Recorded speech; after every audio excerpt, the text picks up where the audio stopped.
หมอยสุงค่ะในตอนในที่อ่อนเอาพี่น้องค่ะมารับถอมด้วยความถามอันว่าสังว่าปอตั้งแม่แน่มีฟิงยามอ่ำหลี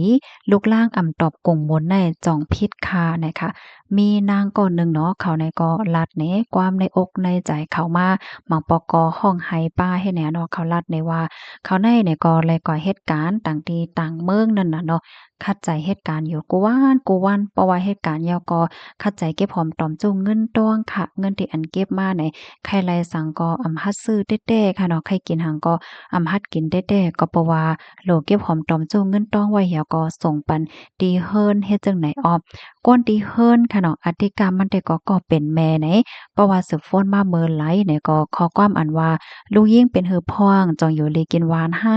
หน้าการต่างงานเป็นหือพ่องลูกและจังไหนแน่ปอแกเลยงินเนี่ยค่ะว่าก้อยเลยงินว่าได้โอนเงินมาเมื่อไรได้ปันเงินมาเมื่อไรได้มื้อเลียวแน่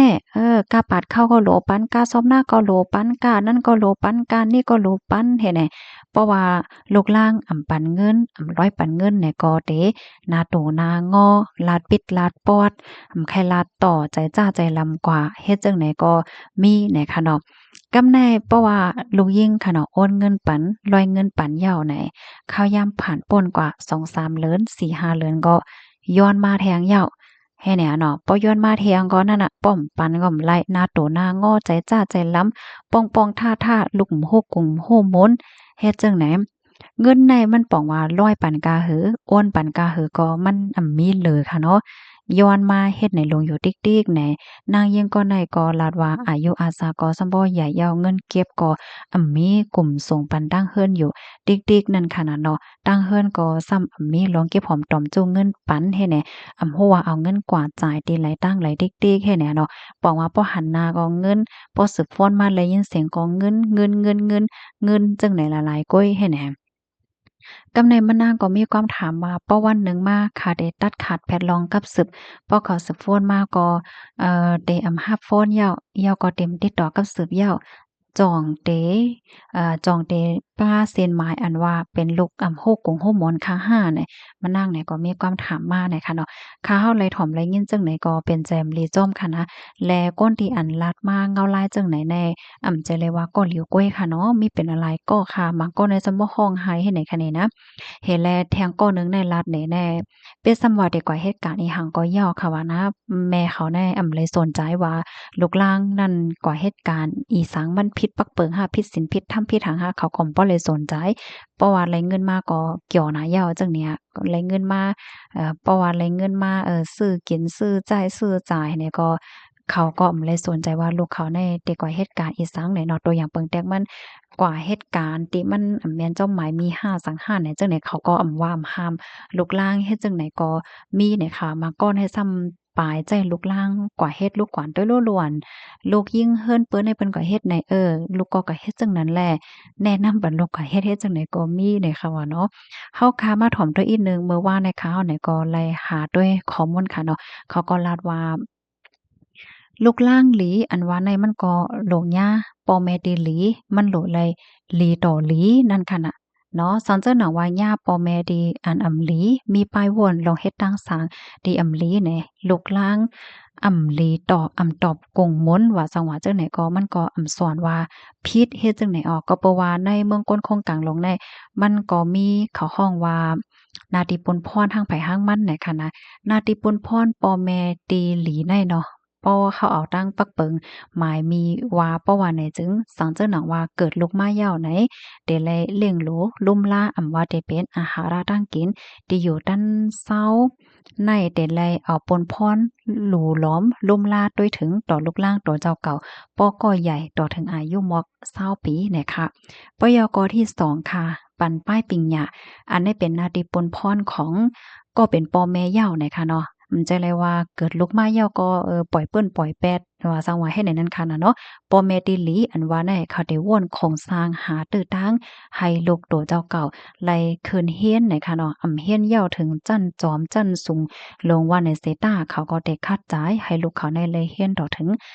โรงเรียนจั้นสูงไฮสคูลและจังเนี้ยเนาะก็หารายตั้งโกรายๆค่ะเนาะให้ลูกเจ้าเก่าเลยมีปัญญาเนี่ยค่ะอันนี้เป็นปอแม่ติหลีเนี่ยค่ะว่ายกที่3เนี่ยก็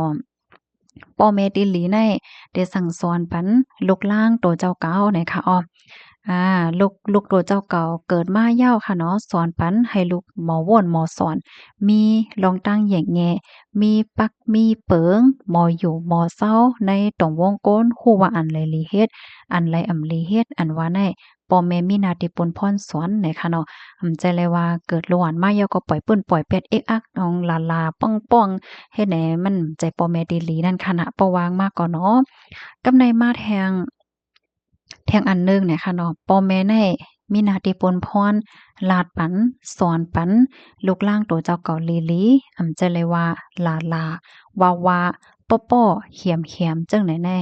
ลีเฮ็ดค่ะเนาะปอแม่อันเอกอันหลาแก้มอันป้ออันแหมลูกในป้องว่าจะเลยว่าฮักลูกในเขาอะนะมันหมังก็ว่าเฮาฮักอยู่เนี่ยมันก็ได้ไว้ไหนเนาะก้อยกะว่าลายในแต่ก็มันหลีเนี่ยค่ะเนาะมันเตเฮ็ดให้ตึกเคิกต่อป้ายใจ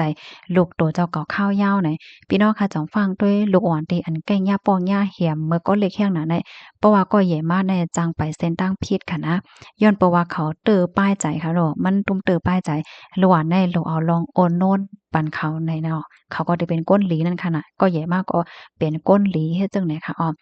ย่อก็แทงคอนึงไหนก็ลุ่มลาดด้วยถึงปันโคของเงินคำลูกไหนค่ะลูกอ่อนมังก็ในเกิดมาไหนปอแม่ไหนก็ซัมปอขับขึงปันย่อเขาเนาะว่าอันนี้เป็นโคเงินโคคำตอนตา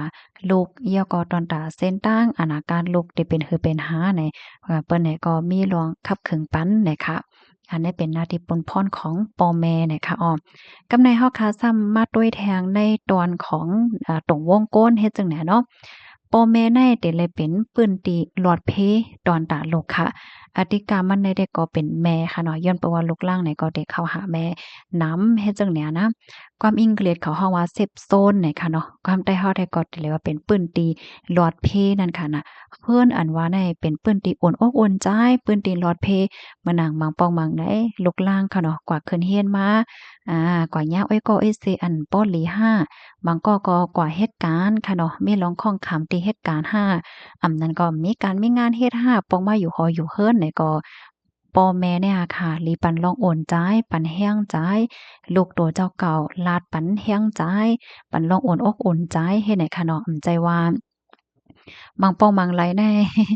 กว่าขึ้นเฮียนว่ากว่าเหตุการณ์ว่าเพนเลอเสว่าสุกซักใจอยู่แล้วมาดีขึ้นไหนก็มาย่าปอแม่หลากันผิดกันว่าเอ็กอักใส่ว่าไหนมันมีตีอุ่นอกอุ่นใจน่ะก็นั้นแลล้วนบางก็ที่อันเขากว่าอยู่จ้อมได้ก็ได้เซกว่าได้ก่อนเด้อไหนนั่นอย่าไปก่อนนี่ว่าลูกอ่อนอำลีจังนั้นจังไหนก้อยไหนคะเนาะโหลไหลมาด้วยว่าลองเฮ็ดตั้งสั่งของพ่อแม่ดีเฮิรนได้เป็นจึงหือพวงเฮ็ดไหนคะปยก็แทงตอนหนึ่งได้ตอนได้ในค่ะนะแค่ย้อนลาแทงแม่มังก็ค่ะเนาะเพราะว่าลูกล่างค่ะนะลูกยิ่งลูกจ้ายเสียงว่ามาโอบมาลัดมาไข่มาเกือกุ๋มมาเติงปางแหน่เพราะว่าลูกล่างลัดเนี่ยไข่เหนเหย่าเนี่ยเอารองของลูกตัวเจ้าเก่าเนี่ยกว่าไข่ในเฮิรนของเฮิรนจ้านเนี่ยอันนั้นเนี่ยมหลีเฮ็ดเสิอิดเนี่ยค่ะเนาะเพราะว่ากว่าลัดกว่าไข่ในเปิ้นจังไหนๆลูกล่างซ้ำเตเฮ็ดจังหือไว้ใจยาวค่ะหลังแม่อันว่าในมันโหลเลยเป็นเปิ้นที่อันลอดเพสูงสุดค่ะเนาะ ฮักลูกน้ำใจฮักบางก็แน่เอาลวงลูกตัวเจ้าเก่าได้กว่าใครในเปิ้นค่ะนะขึ้นยาขึ้นเสลหน้าตาลูกล่างตัวเจ้าเก่าขึ้นให้เนี่ยก้อยกะหำเป็นแม่เฮ็ดแหน่ในก็มลีเฮ็ดเนี่ยค่ะแทงคอหนึ่งเนี่ยก็หับถ่อมแลเข้าใจเนี่ยค่ะเนาะเมื่อพ้องลูกคบทมยาลองข้องขำลองสุกอกสุกใจในแหน่ใจเลยว่าใจปิดใจปอดต่อลูกเหี่ยวก็ลัดปิดลัดปอดเอกอักใส่เนาะมันเต็มมีค่ะนะแม่มังก็ใน เมื่อเปิ้นฮบทบลองข้องขำแน่มาหาแหน่อย่าว่าแต่ปันแห้งค่ะเนาะซ้ำปลายใจจ้าใจลำเปียเทเฮ็ดไหนอันใดก็มันใจแม่ดีหลีเหย้าเนี่ยค่ะเนาะแม่ดีหลีในไหนเดี๋ยวเลยรับถ่อมและเข้าใจเด้อลูกให้ไหนลูกก็ได้มีลองโอนใจให้ไหนน่ะเนาะกำในมาแทงคอหนึ่งเนี่ยค่ะปันแห้งอี้เนาะมันหนังลูกโดเจ้าเก่าในมีลองส่งเกียกจึงหือมีวาสนาจึงหือรายใจจึงหือเนี่ยพ่อแม่เนี่ยก็กำเทียม ปันแห้งอันเปิ้นฮ้องว่าซัปพอร์ตในนั้นค่ะยาก็แทงคอหนึ่งเป็นตัวอย่างตีหลีเนี่ยเนาะว่าจะเป็นลองลาดลองจ้าลองลองเฮ็ดตั้งสร้างโกสำแสนเปิงเนี่ยค่ะเนาะก็ ราะว่าพ่อแม่หลีในลูกล่างก็เตจางเยิงเอาจ้อมนั่นขนาดเนาะป้าเจ๋มลองกุ้มทิ้งอายุงโตเจ้าเก่านะคะแม่มังก็เนี่ยก็ใจปิดใจปอดใจจ้าใจล้ำต้อซ่าใหญ่เนี่ยเนาะเพราะว่าต้อซ่าใหญ่จังไหนลูกล่างเจ้าเก่าก็มันก็จังเป็นจึงนั้นป้าจ้อมให้ในนั้นน่ะเนาะค้าเนี่ยก็ยุ่มยามว่าได้มีพรหลีตอนดาพี่ๆน้องๆเฮาค่ะนำก็นะคะเนาะในตอนได้ก็ค่ะเลยกว่าหาอันที่ผู้โรงเรียนเขาเปิ้นเตรียมไว้ให้เลยเอามาสืบเปิ้นแพนเนกไว้เนี่ยค่ะเนาะมันแห้งเลยค่ะมาลาลงในไหนมันก็มีหลายๆก้อค่ะเนาะที่เปิ้นลาดมาว่าเฮาค่ะเนี่ยก็ใกล้ๆยินเปิ้นตึกโซนว่าโหลดเลยเป็นลูกล่างตีหลีลูกฮูกกงหุ่มมวนแหน่นั่นน่ะกำนำได้เลยยินว่าเฮ็ดจังไหนก้อยกะว่านาเฮิรนหลังหนึ่งแลหลังหนึ่งแน่มันเหมือนกันนาเฮิรนบางหลังก็ย่าป่อแม่หลีเนี่ยมันก็ซัมมีเฮ็ดจังไหนนั่นน่ะเนาะกำนั้นแหละหนังหือซัมป้อหลีต่อหลีหลีเหย้าหลีแทงนั่นไหนมันโหลดหลีทั้งสองฝ่ายมันโหลดเลยมีหน้าที่ปนพรตั้งสองปาสองฝ่ายนั่นค่ะน่ะเนาะมั่นใจว่าเกิดลูกอ่อนมาเหย้าลูกอ่อนแต่เลยโฮกงโฮโมนเฮ็ดปันจังไหนจังไหนแหน่หน้าที่ปนพรพ่อแม่ก็มีเหมือนกันน่ะค่ะ และข้าก็ยุ่มย้ำว่าพ่อแม่หลายๆก็เปิ้นก็รู้หน้าที่ปนพรของห้างไผห้างมันอยู่ยาวเนี่ยค่ะเนาะมันก็ได้มีกำพองกำเอกไว้ค่ะเนาะที่อัน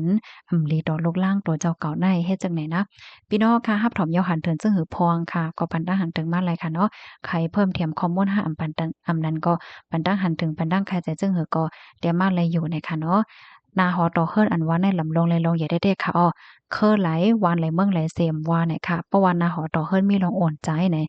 ก้นกัดก้นแขนก็เตเกิดมานำแห้งหนานะคะอ๋ออันเมื่อหนังมังก็ลาดว่ามังก็ในพ่อแม่มีน้ำกัดตั้งแขนไลปองสอนอีหังปันก้อยกะว่าลูกอ่อนเขาในแขนบ่ดานซังไหนบ่ถามว่ามี5จังไหนไหนมันก็มีออกก้อยกะว่ามันมีกำเอก้อยเนี่ยค่ะกำปั้นนำได้ก็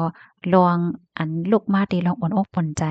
ดีขึ้นแน่ลำลองแหละลองอย่าเต้ๆนี่นั่นค่ะอ๋อค่ะยินจมกูก็ดีรับถอมปันแห้งค่ะเอาแม่ทรงค่ะ